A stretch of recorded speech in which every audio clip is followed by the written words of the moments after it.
Hello all, welcome back to another interesting story under the theme of Azadi Ka Amrit Mahotsav story series by Mommy Show Musings. Today I'm going to introduce you to a new kingdom which has decided and retained its sovereignty even after India got independence in 1947. And they have decided to join the Indian Republic only after 28 years. Interesting, isn't it? I guess some of you would have got a vague idea as to which kingdom I'm referring to.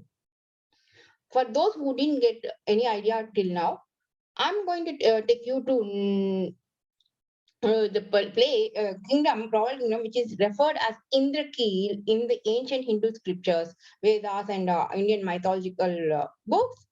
Indrakeel means the god of Indra. So then, at least now, I hope you got some idea.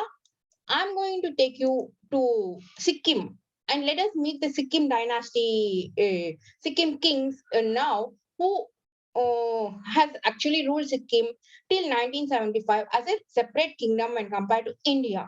Sikkim is also called Nyemaeel in their own Sikkimese language, which means paradise. Now you understand, right? Sikkim, I mean, because the beauty is there in all over the places, wherever you look at it in Sikkim. Sikkim is the most beautiful place, adorned with greenery, mountains, valleys, and everything, whatnot. Only in 1975, the Sikkim rulers have decided that they will become a part of Indian Republic, depending on the popular vote that was conducted at that point of time. Till that point of time, Sikkim had a separate royal flag, which is being shown here, and a separate royal emblem, and they were treated as a separate sovereign. Interesting, isn't it? Before we move on to the history of Sikkim, and understand who are the kings who have decided to, I mean, who are ruling Sikkim and who have decided to join into Indian Republic. Let us first understand Sikkim geographical location. Sikkim is a tiny piece of land that actually becomes the connecting point for the Indian main subcontinent to the northeastern states of India. And Sikkim actually lies within as a conjunction between four different big countries. One, the left side of it is being surrounded by Nepal. On the right side, it shares its boundaries with Bhutan, and on top, the mighty China and the Tibet occupied China. And down below, if they come down little bit, Bangladesh also shares its boundaries with Sikkim. That is the reason why Sikkim becomes a really crucial point for India to have Sikkim to have them as their integral part of Indian subcontinent. Because otherwise, Sikkim without Sikkim, India cannot reach to the northeastern states, which are called seven sisters of India, right? So now, my dear friends, let us go back to the history of Sikkim. Right from the ancient Sikkim times, Sikkim has become a royal kingdom only in 1642. That is the time when Sikkim's first monarch was identified. Though this was predicted by Guru Rinpoche, the guru of the Padmasambhava lineage in 8th century itself. Now you must be wondering who is Guru Rinpoche, or why did he predict? Guru Rinpoche is one of the Buddhist gurus who resides mostly in Tibet and other Sikkim and Nepal and all those areas, and most of them follow Buddhism, isn't it? So the first monarch who has been identified as the king of Sikkim kingdom is Chogyal Namgyal.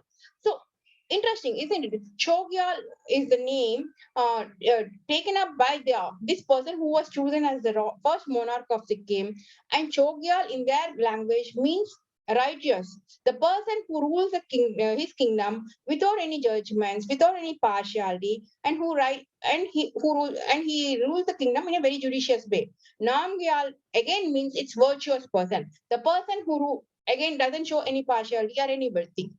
So our Chogyal Punchtuk Namgyal belongs to Bhutia tribe of Sikkim. They have decided that the first capital of Sikkim would be Yoksom. And in Yoksom, you can also see the three lamas. who have appointed Chogyal Namgyal as the first monarch of Sikkim. Actually, there is an interesting story that goes behind how Chogyal Namgyal got appointed as the monarch of Sikkim. Our earlier person has predicted in 8th century, right? At that point of time, he said that three prominent lamas from three directions, east, west, and north, will come to Tibet and will choose a person who is really eligible to rule Sikkim at that point of time. And that person might come from west of Tibet, Sikkim. Amazing prediction, isn't it? And when these three lamas, the primary one being the Nyingma Lama from Tibet, who is nothing but Loston Namka Zimbe, Katok Kunto Zongbo, Nagdak Sempa Champo, came from three different directions and met at Yoksom. They were like, Yoksom was not the targeted meeting place, but they met at Yoksom by coincidence or by chance, we would say. They started looking for the person whom they can actually identify as a monarch. At that point of time, Funchok was seen milking a cow in that area, and the moment he saw these three lamas, he actually took their blessings, offered them milk, took care of all their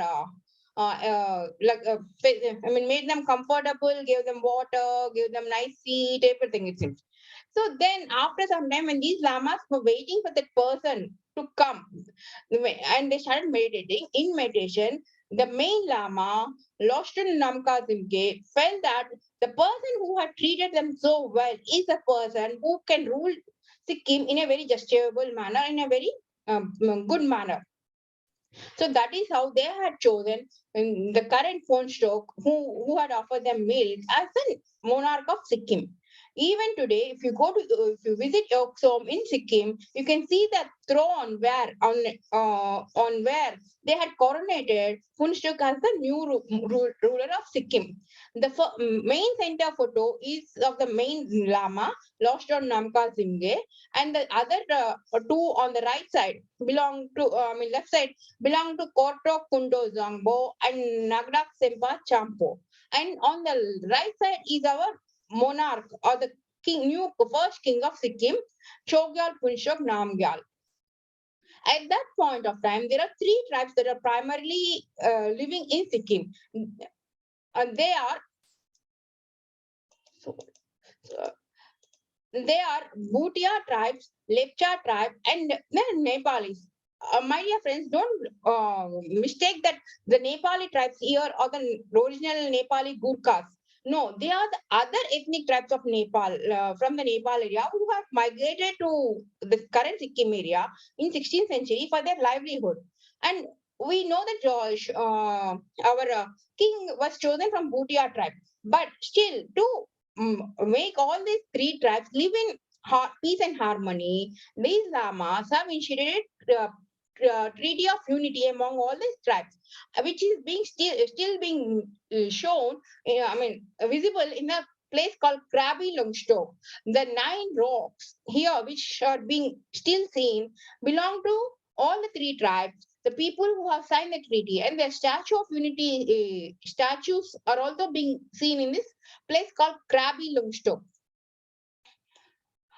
And as I mentioned you, the first capital of Sikkim is Yoksum, right?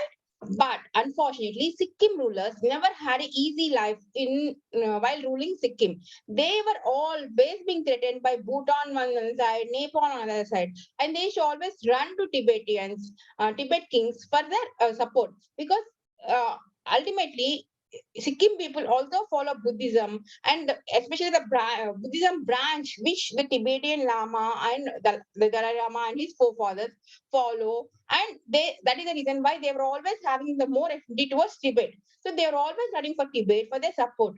Despite the support whatever Tibet was giving it to them. Nepal was more powerful at that point of time. So Nepal kept on invading Sikkim and kept on occupying one area after the other. And the other side, Bhutan is also giving the equal amount of threats. So the Sikkim rulers have to keep shifting their capitals in order to stay safe. And that is the reason why from Yoksom they moved to Raptanis, from Raptanis they moved to Tomlong, and finally they came to Gangdak, which is the current capital of Sikkim. Despite, since they're always trying to protect themselves, the welfare of the people was kept on a little low priority. But at the same time, because lapchas are there, bhutias are there, again the Nepali tribes are also there. Lapchas were the ones who were working towards more on in the welfare of the people, the administration of the people, and bhutias are the ones who were trying to do the military administration. So they were actually working hand in hand, it seems. And they, as the time progressed, the Nepalis started becoming more and more aggressive, and Tibet was also occupied by China on one side. So the Sikkim was getting crushed by both the people, Nepal as well as Bhutan, like how you can see it in this graphic, right? So that is the reason why, and in 18th century, Britishers are also occupied major part of India, isn't it? So at that point of time, Sikkim felt that if they approach Britishers for their friendship, then maybe Nepal they can I mean basically escape from Nepal, because already the first Anglo-Nepal war has already happened and Nepal has lost in that war. So after seeing the result of the Anglo-Nepal war, Sikkim royal kings have approached Britishers to make for an agreement, and they had signed an agreement in 1817.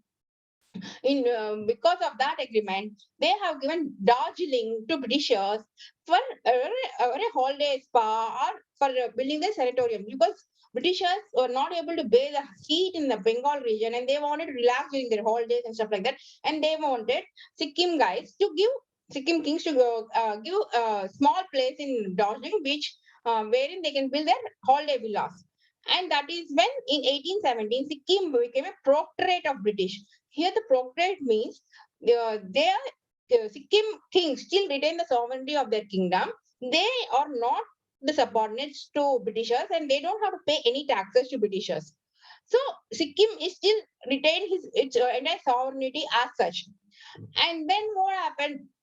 And the geopolitical situations in that Sikkim area, especially started getting changed. And by 1947, we got independence. Immediately after independence, Jawaharlal Nehru had declared that Sikkim and Bhutan are two princely provinces which need special treatment and cannot be cannot be joined into Indian subcontinent. Based on his words, which he declared in the Indian Parliament, Sardar Vallabhbhai Patel has not put in any efforts for Sikkim to come and join in Indian Republic. But during that 1940s, Tashi Nyemaeel is the king who was ruling Sikkim kingdom. He knows that being friendly with India has more long-term benefits to Sikkim rather than being a completely, totally sovereign nation. So that is the reason why he started extending his arms of friendship to India, and he started encouraging Indian policies. And even immediately after Indian independence, the people in Sikkim are also eager to merge within Indian subcontinent, because they saw how the Indian progress started happening, albeit on a very slow note. During 1947 to 50, they felt that Indians have more chance of development when compared to Sikkim if Sikkim stays as a sovereign country. So they are the Nepali tribes, the Lepcha tribe, the Bhutia tribes, or all people were also asking their king to start the development. And seeing how India is getting developed, Tashi Nangyal is the king who has really foreseen how Sikkim should stay today, has started a lot of reforms in their country, in his country. The first being he started the proper education system by establishing government schools at different places in Sikkim. He constructed the first general hospital of Sikkim in memory of his earlier ancestors. Then he constructed the free roadways. He started reforms on the elections on the election side, and he introduced the first free elections in Sikkim. That is the reason why Sir Tashi Namgyal is called the father of Sikkim because he is the one who has changed the entire Sikkim destination, and he paved the way for Sikkim to be where it is standing today. And Tashi Namgyal's son is Palan Tonduk Namgyal, who had taken the throne in 1964. And after he took the throne, there was a lot of civil revolt that started happening in Sikkim because Palan Tonduk Namgyal started actually felt that Sikkim should remain a separate country as such, and he started lobbying in international media in US, in UK, and in other parts of Europe without even actually thinking of the people whom he needs to rule, govern, and whom he needs to take care.